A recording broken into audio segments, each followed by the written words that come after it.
The Devin White situation in Tampa Bay is getting interesting with his recent request for a trade and his huge contract demands.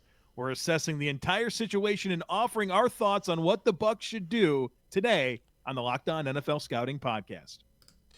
You are Locked On NFL Scouting with the Draft Dudes, your daily podcast for NFL and college football scouting.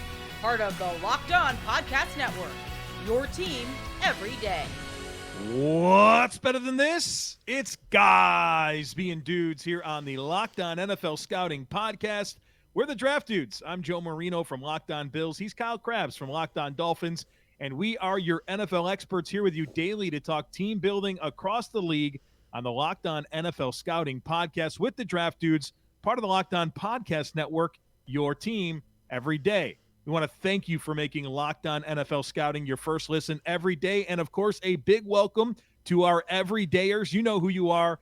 Those of you who never miss a single show, we appreciate you being here very, very much. This episode is brought to you by FanDuel Sportsbook, the official sportsbook of the NFL. Make every moment more. Visit FanDuel.com/lockedon today to get started. Also, while we appreciate our everydayers, we also appreciate all of the rodent advice that we received over the last 24 hours. I don't know if you saw all of the feedback, Joe.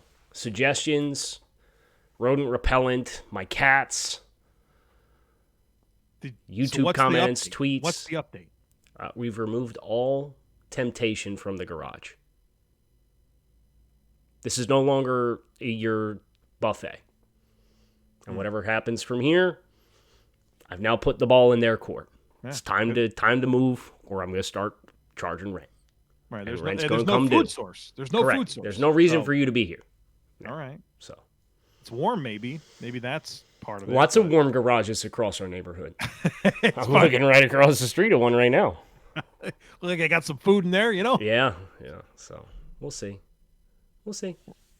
We're talking Devin White here on the podcast today. Tampa Bay Buccaneers linebacker has requested a trade. Mm-hmm.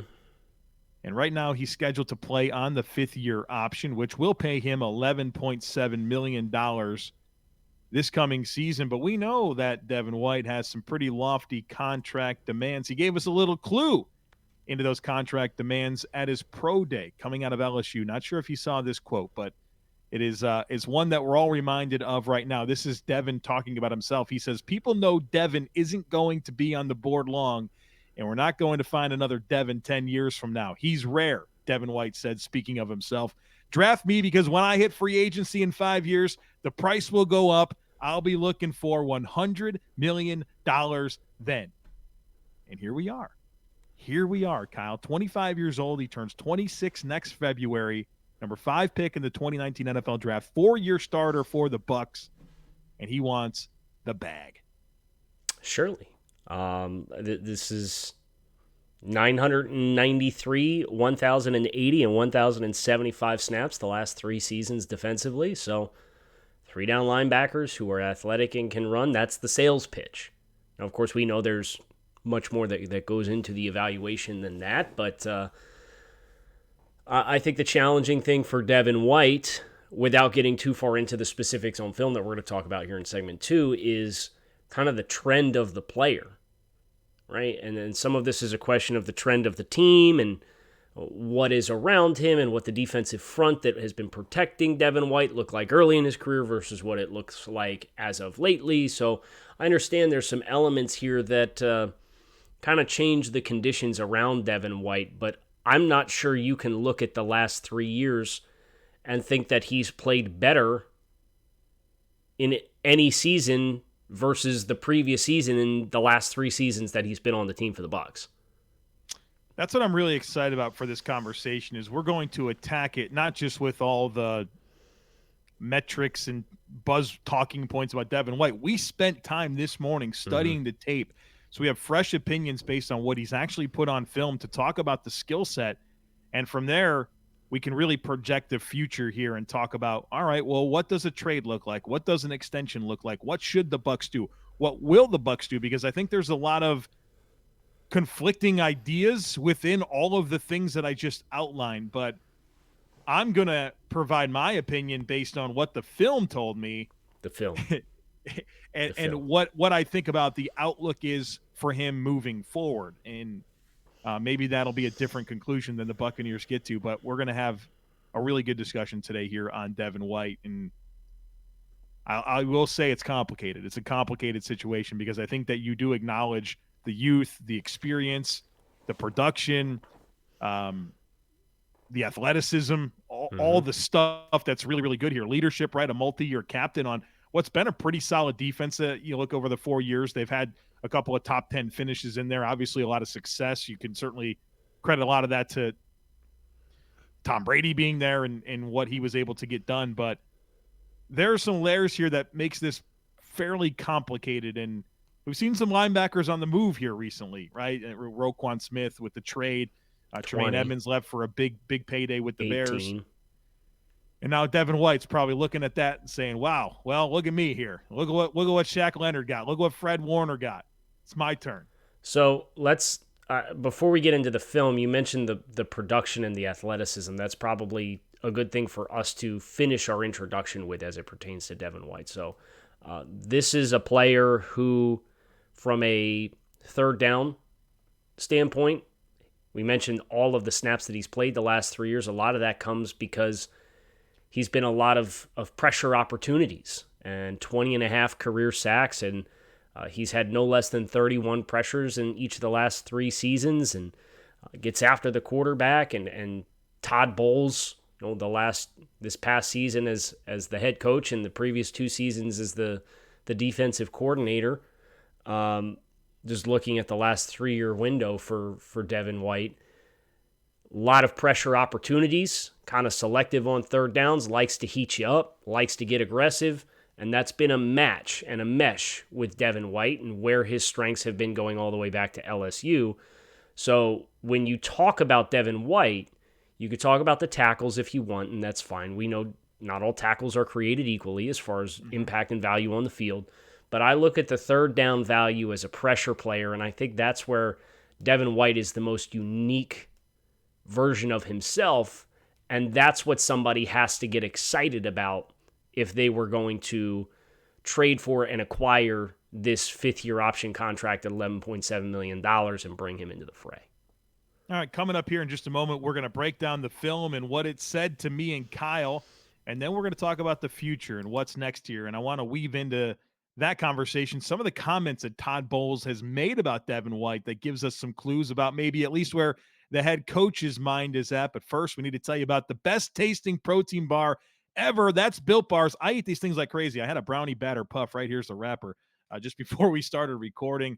And these things are absolutely delicious. If you're like probably anyone in the world, you're looking for healthier snack choices, you're looking for some lean protein to add to your diet, well, Built Bars are an amazing place to do that. They're low calorie, low sugar, high in protein, and they taste so good. It's like eating a candy bar. They have so many great flavors. Churro Puff, the brownie batter is my favorite. Cookies and cream. So many great options for you. They're all covered in 100% real dark chocolate. That's right, 100% real chocolate. So try them today. We can tell you all about going to Built.com and ordering a box, which is what I do all the time. But what I love is you can now just head on over to your local Sam's Club or your local Walmart and pick up a box off the shelf. So Built.com, Walmart, Sam's Club, pick up a box. You'll thank us later. All right, Joe.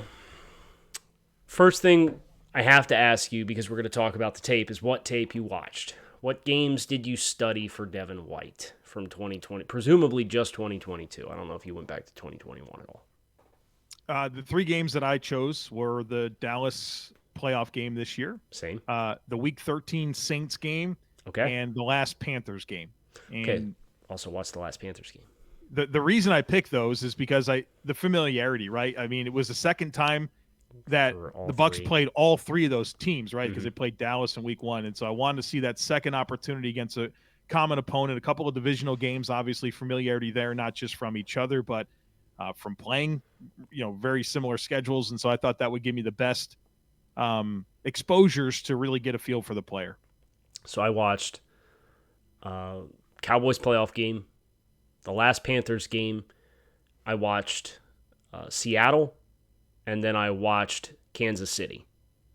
So I went for a couple of multiple exposures, but then I also went for offenses that I was interested to see how Devin White would be able to match up within the game. Right? You think about defending the middle of the field against Seattle while simultaneously having to be focused on the running game that's, Seattle wants to bring to the table, and then Kansas City with Kelsey and how they space the field and pressure you in the passing game. So I thought that was a good sampling of like run heavy focus, pass heavy focus, and then 2 second exposures. Good. We've got a good mix of tape that we've seen here. I guess let's start with the good. I think what really pops when watching Devin White for me is stuff that we've kind of already established here is, first of all, the athleticism. Right, this is a guy that can really run and cover distance and trigger and close in a hurry, and you love that. He's got pretty good size, right? Somewhere in the high 230s, right? 6 foot something, 237.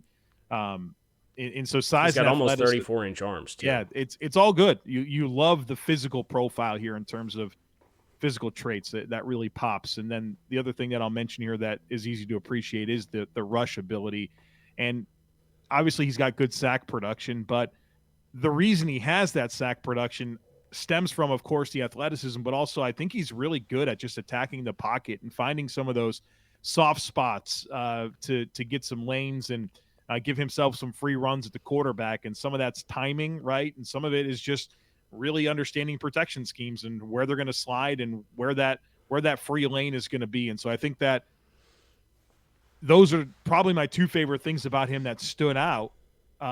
Is the athleticism and how that shows up on tape, and then, of course, his ability to attack the pocket as a rusher.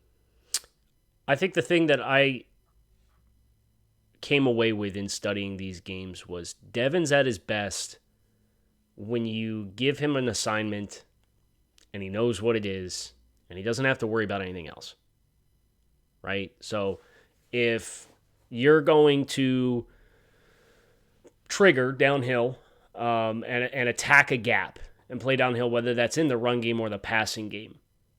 That for me is where Devin has his best value. And there were some instances where against heavier sets, he's pushed out over top of tight ends, and then he's got to make run pass reads and keys. And if he's playing Mike over top of the center or in a 20 alignment, and he's got to cross key his guards, I think that takes away from the decisiveness that I think is the best quality that he has when it's, I'm coming downhill, and I know that I'm coming downhill. And what that allows me to do is just let my athleticism take over and physically overwhelm running backs who are trying to block me or guards that are comboing to get up and climb up into me, and I will beat them with my first step down into the A level of the defense, and they won't be able to get off the double team in time, and then I am shooting into the backfield and having a pressure opportunity or a negative play opportunity. So that for me was definitively, when you give Devin White something binary as his assignment, is when you get the best version of Devin White. Now, I think we're going to unlock a lot when we talk about the reasons why that is when we get into some of the weaknesses. But let me ask you this question just based on the analysis that you just offered. Is there a case to be made that Devin White's best position isn't Mike linebacker? Yes. Like if he was more of a matchup player, getting to play as a pursuit style guy, weak side, simplifying things, allow him to really just see ball, get ball, or have a man coverage responsibility. Is that the more appropriate way to get the most out of him and really limit some of those weaknesses that we're about to talk about? So I think you're probably better suited putting him in zone coverage. So if you want to play zone, put him at will and let him pursue. Kind of like what the Anthony Barr narrative was. He's not as tall as Barr, but I think he's as dynamic as Barr, and he's just as long as Barr, right? So he's a different body type, but I think that was kind of what unlocked Anthony Barr and made him be a consistent player for Minnesota, was the fact that you put him on the backside, you let the athleticism kind of shine and take over. Kind of Alec Ogletree felt like he was the same way for a long time too, right? Good call. So those are the kinds of players that little different assignments as far as how much they're rushing the passer versus how much they are literally just a horizontal sideline-to-sideline pursuit player. But I think that gives you some options. I think the less you play Devin White in coverage, the better. And that's when I look at his snap breakdown, 567 snaps in 2020, 594 snaps in 2021, and 514 snaps in 2022 in coverage. Hey, how about we get this guy off the field? Like, this doesn't have to be a 95, 98% of your snaps kind of player. And I think if you buy into what you just said, Joe, where this guy is a little bit more matchup and game situation and personnel situation specific, I think you can really work around some of the limitations and let him be more effective within his role in your defense. But I would not play him at Mike. Right. I would agree with that. And I think the weaknesses that we're going to talk about are exposed at Mike linebacker, where I think instinctively he's a tick late. That's what I've noticed about him. He's kind of a tick late with his ability to trigger and get downhill. And I don't think playing next to Levante David helps, because how many times did you watch a play and David, even though he's from the backside player, he beats gets him ahead the of ball. him. He gets to the ball. It's like, oh, let me take a time out real quick, because all right, I want to go down that rabbit hole with you. But before we do, I do want to acknowledge, I do think there is one other role that I think Devin White could successfully fill. And it's for teams that play odd front defenses and they kind of play some gap control type stuff up front. If you're going to have the traditional 3-4, right? And you're going to insert the backer into the run fit on an interior gap with consistency on early downs. Like, that's what LSU did with him, right? They played 3 down, and then they brought him as the 4th player to just trigger downhill. So if you have a plug and a scrape backer, like your mechanic is to get downhill and then free up for the Levante David to scrape over top and go sideline to sideline, I think that's the other pathway where you can play him in tighter spaces. But it's like, dude, get on your horse. You're hitting the B gap. So, yeah, if you're looking for a Brandon Spikes in the year 2023, there's a role for Devin White in that. That role is Elandon Roberts with a jetpack and more length. All right, so instinctively, he's a tick late. And I think that creates a lot of problems for him, whether it's, of course, finishing plays, but it invites a lot more contact that he has to address. And when he's pursuing the football laterally, I don't think he does a very good job of playing with extension and using his hands to deconstruct blocks. It's a lot of just taking on with shoulders. And I think he just kind of gets himself in some muddy situations that are because he's a tick late to trigger and diagnose. He loses and I think the angle. Right. You lose the angle, and I think that impacts his tackling. Missed tackles have been an issue for Devin White. And, we talk about what makes a good tackler. I think what makes a good tackler is somebody that gets to the football on schedule and takes good angles and puts themselves in good position to make plays. And so, of course, there's tackling deficiencies when he's instinctively a touch tardy and playing through contact and not getting to the ball carrier with the type of leverage and positioning that he wants to be. Even, I think that it was early in that second Carolina game where they threw just a short hitch or something up top, or it was like an RPO, and he was the backside linebacker in this regard, and he's flying out there to the numbers to make the tackle, and his angle's a little too sharp, and he never really gears down, and he just totally overruns it. It's like they had him boxed on the perimeter, they had him boxed directly over top. All you had to do was come right at the inside hip, come straight down the line under control, and you guys were going to triangulate and box him in. And he ended up running into the guy that had him boxed over top, and the guy got extra 6 yards for a first down on just a routine pursuit opportunity on the sideline. But there was some backfield action or key action that had the pause and the false step away from where the ball went before he came back out. So I think that's a really great example of what you're talking about there. And then as far as in the run game being tardy and having to deal with blocks. I think the Dallas playoff game was a great example where, or a number of times, Tyron Smith at right tackle got up on top of him in a hurry. And that was the biggest issue that I had with Devin White, was these incidences of when you are late or when you are a tick behind or when you lose the angle and you're on the second level when you do it. When you get walled off, everybody behind you gets stuck behind you on the train, right? There were like 4 incidences in the first half where they went outside the tackles and Devin White gets cut off by either Jake Ferguson, Dalton Schultz, or Tyron Smith as a stack linebacker who's in like a 30 alignment, which is outside shoulder of the play side guard, and they close the 4 or 5 yards of cushion and get up over top of him, and then they wall him off, and when he gets stuck, whoever's the next second level defender runs right into the back of him, and then you have an opportunity where you have these gouging lanes and opportunities outside the hash to go get chunk gains. Now, there was one of them where Ezekiel, they ran GT counter, and Zeke misread the key and cut back inside to where everybody was already walled off on, where if he had hit the outside, it was the corner and the wide receiver, and then the safety was in the high post, and he would have had to run it down from 20 yards away. Like, it would have been a really big gain. So that was the big thing for me with Devin with the processing was there's way too many opportunities where you are not leveraging to your teammates in support, even if you're not the player that's going to make the tackle. Really weird sidebar, but did you see some of those reps where they would put Vita Vea like on the second level and just have him bull? Yeah. Brother, could you imagine? No. Trying to absorb that as the guard? He was rocking them back, man. Yep. Those are some fun reps. I was like, what? Wait, what's he doing back here? And I was like, oh he's no, coming. He's coming. That's a load of a man.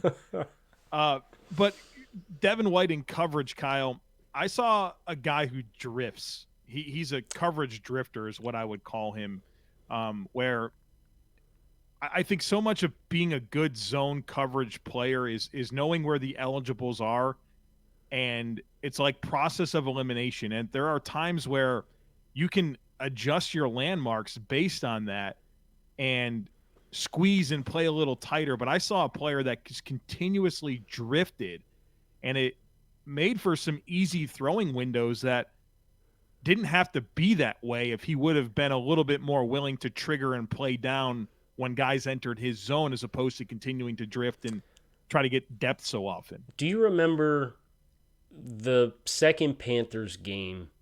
There was an incident where Tampa had a long drive. They ended up missing a field goal, and Carolina took over like the 40-yard line. And like the first play off the turnover was a play action with a deep hook. And Devin was playing hook curl, and he drops, and Darnold has, I think it was Vea, flash in his face, and he flushes to his left. And that deep hook flushed left with Darnold, and Devin really never went with it, right, too. And it's like those opportunities when a right-handed quarterback goes to the right or to the left, cut the field in half, right? Mm-hmm. Like you don't worry about him coming back for anything back on your left-hand side as a dropper. Get to your right and just flow. It's like a Madden player, like you know what I'm saying? Like a program player in Madden. Like okay, I'm going to this spot. Yes, but that's what you. But it doesn't matter what the route stems are. Right. What did Jordan Reed call that? At draft when we were all at Draft Network together, it was grass dropper. Yeah, covering grass. So and I understand when you're hook curl and it's a deep hook behind you, you're not gonna see it unless you turn your head and peek, and that's a dangerous game when you're keying the quarterback. But when the quarterback's got Vita Vea in his lap and he goes that way, start the flow that way with it. Yeah, right, and trust your speed that you run a 4.4. So if you sink a little bit and as you flow, you check and peek and flow, and Sam Darnold tucks the ball, you'll get there, right? Trust your speed that you'll get there. So little things like that, I agree with you from a zone coverage perspective, but I think that's a better alternative than asking him to flip and carry tight ends down the field and play man-to-man coverage. At least athletically, he's got the profile to do it. Does he have the mirror and match skills? Those are different things. There was one time in the Dallas game where he thought he was green dogging and Pollard released, and they called somebody else for defensive holding, but he just about hog-tied him and lassoed him at the line of scrimmage. So it's just a dangerous game when I think there's lack of consistent discipline across all phases is kind of a common theme within the tape. Yeah. Anything else here on the tape before we talk about, well, what do we do here? I'm good. All right. Well, we're going to talk about what we're going to do here. I have some ideas. I want to share some thoughts that Todd Bowles offered recently. That's all coming up after a quick break. Joe, you promised some Todd Bowles quotes. I think that's a great place to start. So there's two things in researching for this podcast that I uncovered that Todd Bowles said about Devin White. The first one is when asked about Devin White, he said, everyone talks about the missed tackles, but Devin White's made a lot of tackles that a lot of people can't make as well. And that was kind of a way of being a bit of an apologist. But this is the one that really stood out to me, and I'd be curious how you process this. But he's commonly referred to Freudian slip there. Devin White is a top 2 player for the Bucs defense.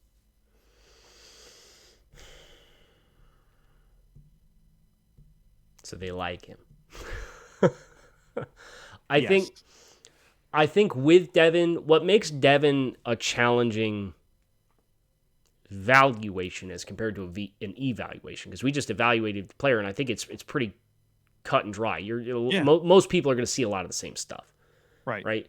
But the valuation of Devin White, I think, mirrors some of the challenges that Tremaine Edmonds dealt with for a couple of years in Buffalo, where because of his athletic profile, he is asked to do things that a lot of linebackers would not dream of being asked to do. I think there's some merit to that statement from Todd Bowles. Would you agree? Yes. So if you're going to bring him in, I think you need to have you need to have stability on the defensive side of the ball, and I think you need to have a definitive multi-year plan for what your defense is going to look like and feel like he is either the last piece of the puzzle or a defining piece of your puzzle for how your mechanics are going to work uniquely for your defense. The Bucs have stated they don't have any interest in trading Devin White. So obviously we'll see what the road ahead looks like, if there's a holdout or who's willing to concede or what. But it doesn't sound like there's any immediate urgency from Tampa Bay to meet that trade request. Looking at some valuation here for what an extension could look like, SpotRack has his market value at 4 years, $80 million, so $20 million a season. I'm out. And for that reason, I'm out. Well, do we feel like that's warranted? Because, I mean, that's the Roquan Smith deal. That's what Roquan Smith is getting, $20 million a season. Then you have Shaquille Leonard at 19.7, Fred Warner 19.1, Tremaine at 18, Mosley at 17. This is where I think it gets interesting, is you got Foye Olakun with the Jacksonville Jaguars, got 15. So I think that's probably his absolute floor. Whether or not we would pay that or not is one thing. But what teams do, right? I think at a minimum he's staring at $15 million a season. Absolute minimum. Right, because there's a big gap between Olakun and the 7th player on an average salary basis, which is Jerome Baker at 12.5. Right. And then you have Devondre Campbell at 8 at $10 million. So you literally have a $5 million window with no one in it. There's not another linebacker in the league making more than $10 million a season. It's Devondre Campbell at 8. Yeah. Well, but Devin White on his 5th-year option, technically it's the 5th year of a rookie deal, but this year from a cash perspective, that's going to be up there a bit. 11.7.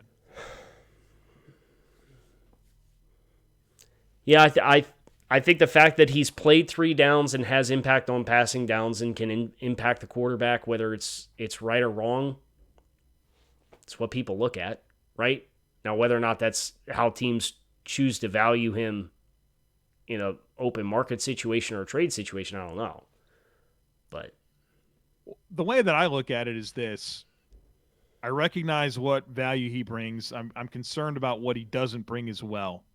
And every player has strengths and weaknesses, right? That's a given. So, like, we got critical with Devin White, but I think we could probably get critical with just about any player you put in front of us, right? Like, that's the point of the tape, right? That's the point of discussing the tape. And so when I consider what I'm signing up for, right, making this commitment to Devin White and being aware of the strengths and being aware of the weaknesses, I don't personally find myself in a place where I'm comfortable committing north of $15 million a year to this player, right? I don't want to sign up for that. If I'm giving out those types of contracts, I want a more complete skill set that I feel better about doing a more wide range of things for me on the football field. Right, because you have to have the perfect situation for Devin White to be more valuable to you than he is for the other 31 teams across the league. So if you pay him like he's as valuable to you as he is to everyone else, you damn well better have the exact right opportunity. And I think part of that, going back to one of the things we earlier discussed, was you can be a valuable player without playing every snap. And I think there's some opportunities with Devin to maybe be a little bit more selective with when he's playing, and you'll get a better version of him by removing some of the high stress. Do you need him on the field on 3rd and 15? Like, respectfully, I know he's a blitzer, but isn't he more? Isn't he pressure look? Then I'm. Yeah. Isn't he more valuable on 3rd down on 3rd and 5, where like you're gonna be in a little bit more base personnel, not spread personnel, and as compared to 3rd and 15, where it's like, okay, we're gonna put him on the second level and he's gonna rush from the second level and we're gonna rush 4. I don't know. I think you can get into some sub-package stuff and take him off the field on 3rd and forevers and put him in a better position. This all speaks to a disconnect, right? So it sounds like if we were running the Tampa Bay Buccaneers, right, and we assess Devin White like this, Devin White doesn't assess himself like this, right? He wants to be the highest paid linebacker in the NFL. So he'd be for somebody else. Right, so there's just, to me, that's just a disconnect. You know what kind of reminds me of? The Chauncey Gardner-Johnson stuff with the Saints last year. They end up trading him in August. I think it was August 31st. They dealt him. I actually have the terms of that deal up here. A ham sandwich and a August 30th. Is there even such thing as an August 31st, or did I just draft dudes do math? I'll be honest with you, Kyle. One of the things that I've acknowledged this within my own personal life. I have no idea how many days are in each month. I think there's except for February 28th. That's the only one I know for sure. Well, but not every year. Right, but at least I know that. January, I know for the first 5 or 6 months you can do the knuckle rule. And the knuckle thing makes no sense to me. Right. If it's a knuckle, it's 31. If it's not a knuckle, it's less than 31. Okay, well, how do you even remember that?